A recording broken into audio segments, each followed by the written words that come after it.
తెలంగాణలో గోరక్ష చట్టం అమలుకై చలో భాగ్యనగర్. తేదీ 14 మే 2026 గురువారం ఉదయం 10 గంటలకు భాగ్యనగర్లో భారీ ప్రదర్శన మరియు ధర్నా. నిజాం కాలేజ్ నుండి ప్రదర్శన ప్రారంభమై లిబర్టీ చౌరస్తా, అంబేద్కర్ చౌరస్తా, lower tank bund, Indira park వద్ద ధర్నా. గోవు మనకు అత్యంత పవిత్రమైనది, పూజనీయమైనది.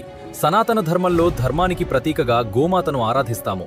చట్టవిరుద్ధంగా జరుగుతున్న ఈ గోవధను ఆపడం కొరకు, సమాజాన్ని సంఘటితం చేయుట కొరకు జరిగే ఈ కార్యక్రమంలో మీరందరూ పాల్గొని విజయవంతం చేయగలరని కోరుచున్నాము. ప్రధాన డిమాండ్లు: 1. రాష్ట్రంలో చట్టవిరుద్ధంగా కొనసాగుతున్న గోవధశాలలను తక్షణమే మూసివేయాలి. 2. ఆక్రమణలో ఉన్న గోచర భూములను విముక్తి చేయాలి. 3. ప్రతి జిల్లాలో రాష్ట్ర ప్రభుత్వం ఆధ్వర్యంలో గోశాలలను ఏర్పాటు చేయాలి.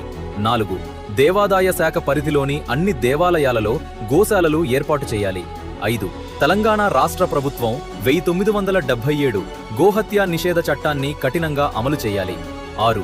గ్రామాలలో దేవాలయాలకు వదిలేసిన గో సంతతిని వేలంపాట ద్వారా అన్యమతస్థులకు అమ్మడం హిందువుల మనోభావాలకు భంగం కాబట్టి ఆ వేలంపాటను నిలిపివేయాలి. దేశీ గోవంశ రక్షణ సంవర్ధన సమితి, గోరక్ష విభాగం, విశ్వ హిందూ పరిషత్, తెలంగాణ.